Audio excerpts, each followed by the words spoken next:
We begin today's show here in New York, where the city has agreed to a multi-million-dollar settlement with peaceful protesters who were violently boxed in or kettled by New York police officers during a Black Lives Matter demonstration 2 weeks after the police murder of George Floyd in 2020. As part of the settlement, over 300 people who were trapped by police and assaulted with batons and pepper spray, then detained or arrested at a June 4th, 2020 protest, will each receive $21,500, believed to be the largest class action settlement in a case of mass arrest. The arrest took place in the South Bronx. A Human Rights Watch investigation said the NYPD's conduct that day amounted to serious violations of international human rights law. We are currently trapped at 136th and Brook Avenue since 7:45. They are pushing us. They are pushing us. They are pushing us. They are pushing us. They are pushing us. They are pushing us.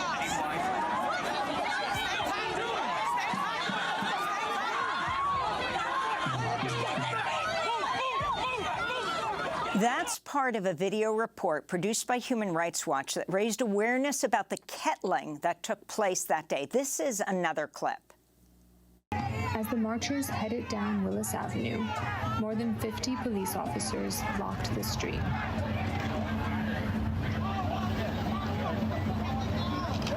Yo, we're gonna go around. We're gonna go around. The march redirected down 136th Street. And in the final minutes, just before the 8 o'clock curfew, instead of allowing or even directing the marchers to disperse, the NYPD diverted its bicycle officers to block the marchers just as they reached the intersection of 136th and Brook Avenue.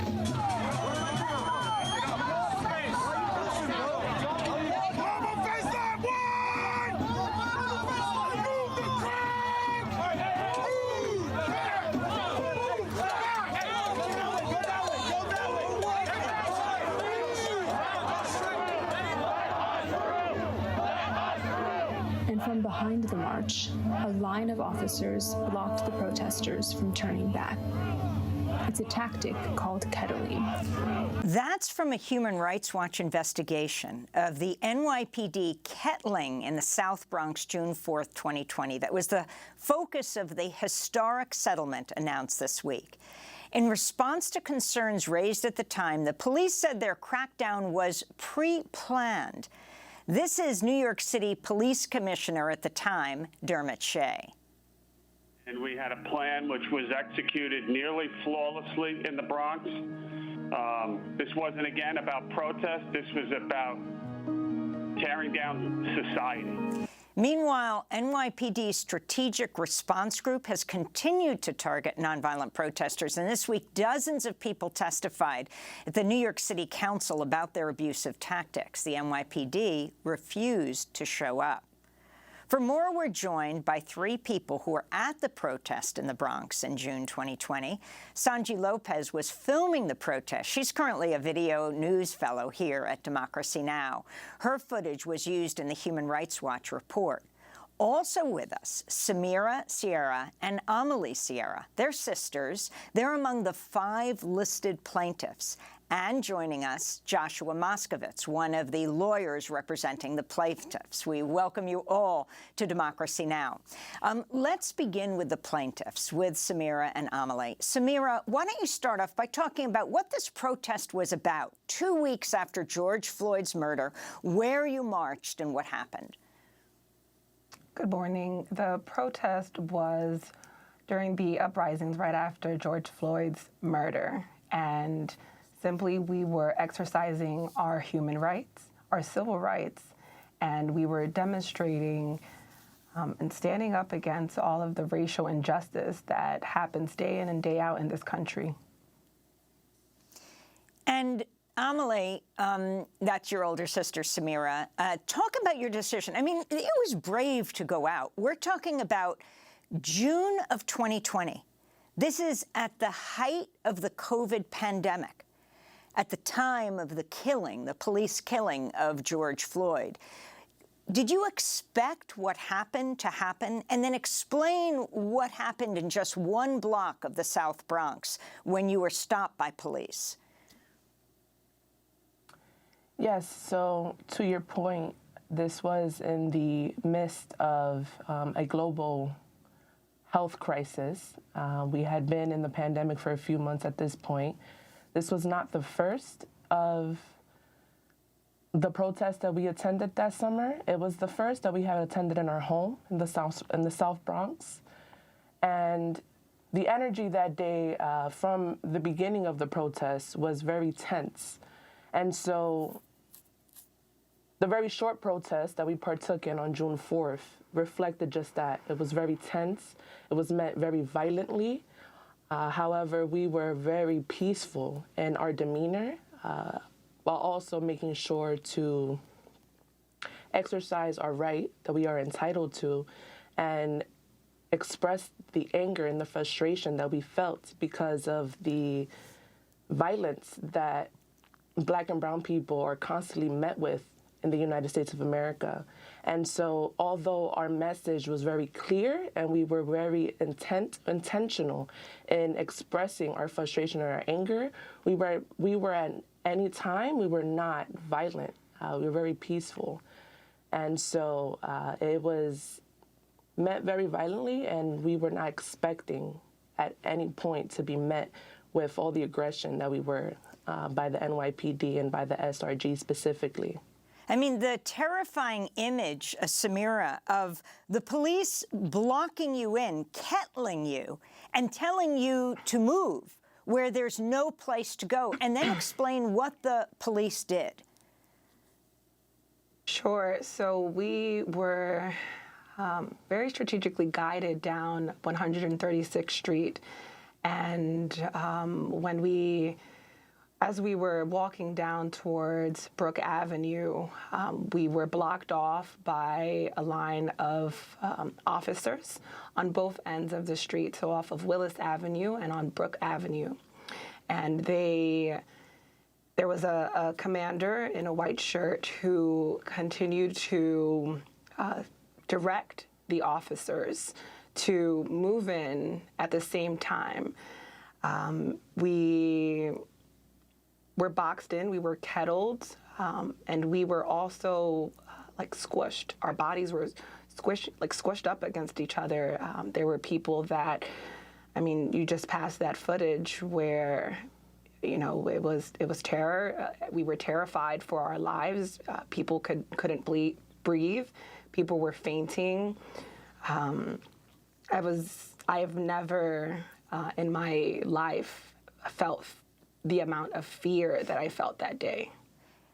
Sonyi Lopez, it's great to have you on screen, as you're usually behind the scenes and filming, and that's what you were doing that day. Democracy Now! Video News Fellow now, but at the time you were filming this protest. Explain what you saw. And I mean, when you see the police, the first arrests are of the legal and the medics, and they're very clear about what they're doing. Move ahead and arrest them, they said.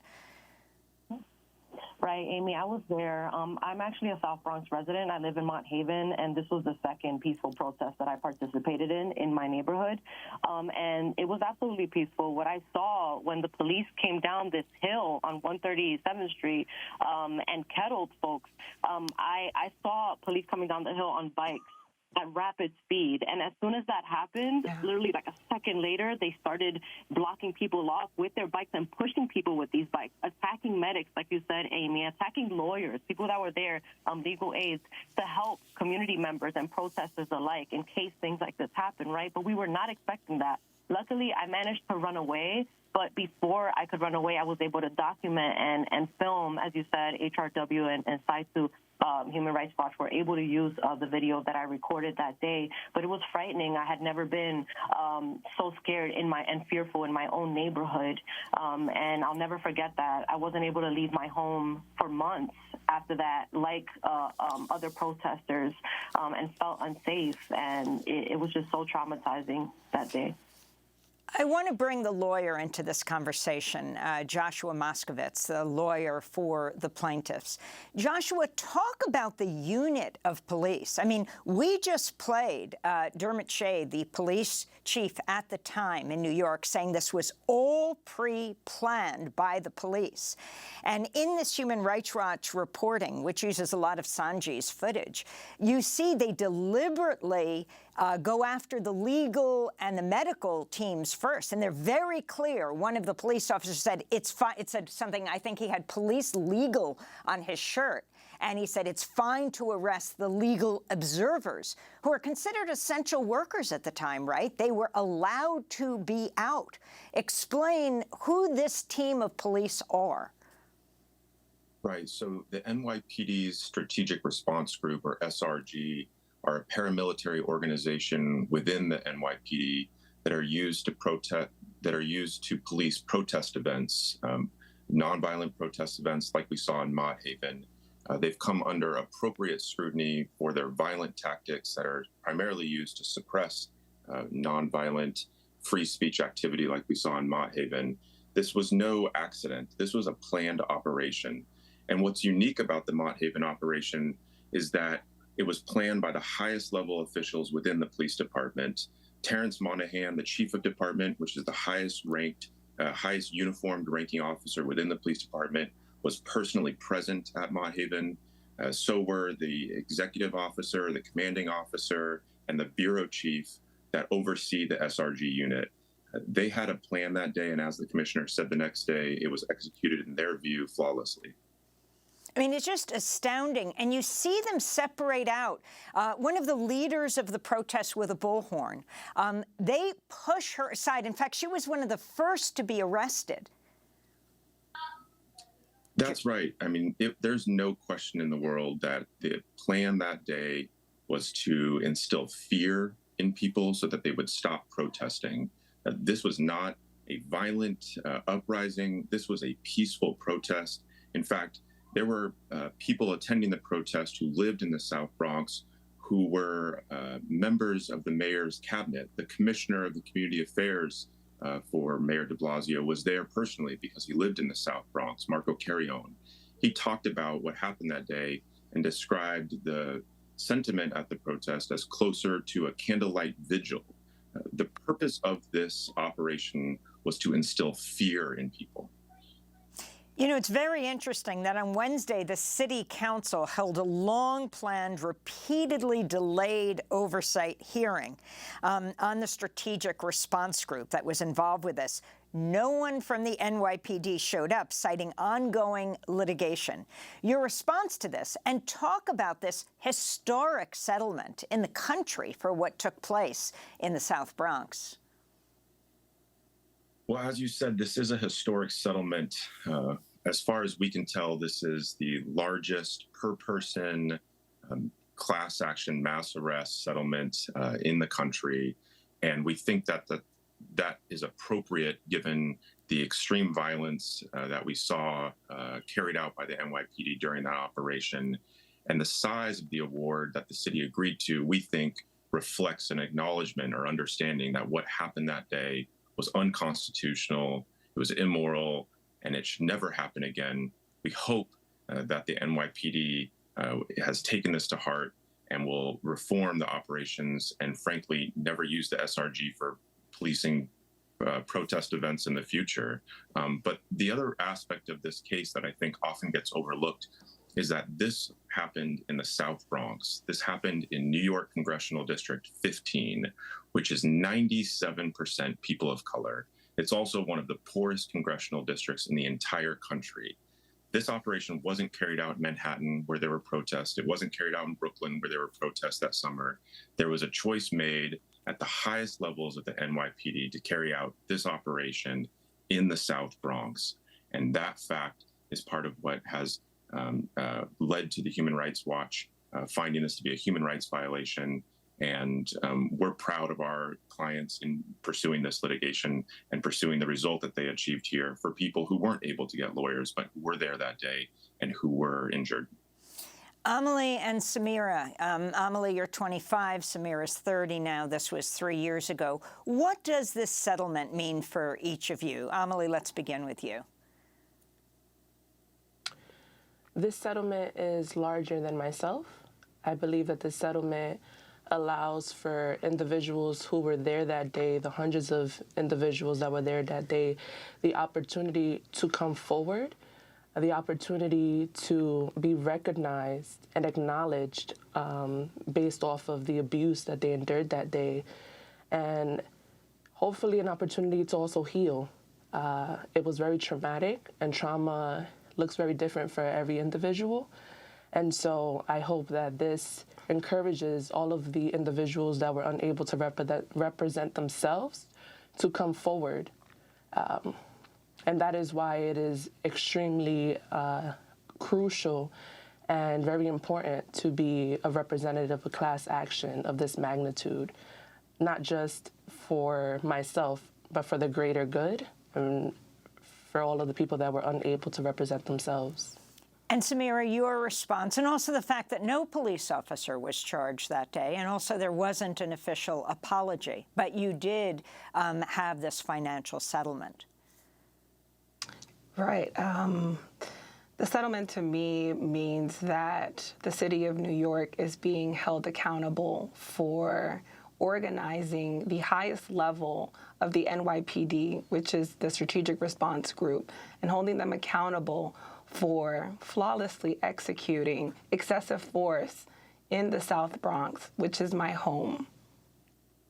And Josh, very quickly. It also means to go ahead. It also means to me that they're being held accountable for the violation of human rights of Black and brown folks in this country. One of many. We have a long way to go, but it feels really good, for the lack of a better word, to know that there is some accountability. Joshua, very quickly, there are other lawsuits, right? This is not the only one, this class action.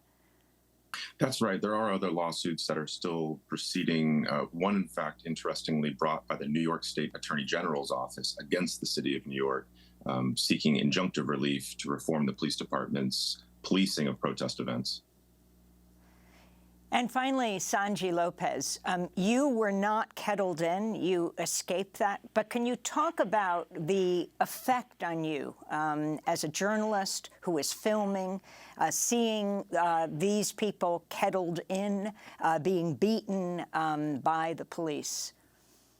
Absolutely, Amy. Me, beyond being a journalist, I'm a community member. I grew up in this area, so it hurt to see my community being beat like this. And as, in response to the class action lawsuit, it's great that people are getting monetary, being compensated monetarily, but we also need some trauma, some healing, maybe therapy offered to folks like myself who ran away, who were able to get away from this. I also wanted to add really quickly, Amy, that Mott Haven Families, a community group with children and adults, protested in front of the 40th precinct, demanding accountability and asking the question, what happened on June 4th, for months on end, and had no response, no answer from the NYPD or accountability from the city. And meanwhile, a jail was being built in Mott Haven across the street from my former middle school while all of this was happening. So this is just a traumatic event, and I think that we need to remember that people are still healing from this to this day.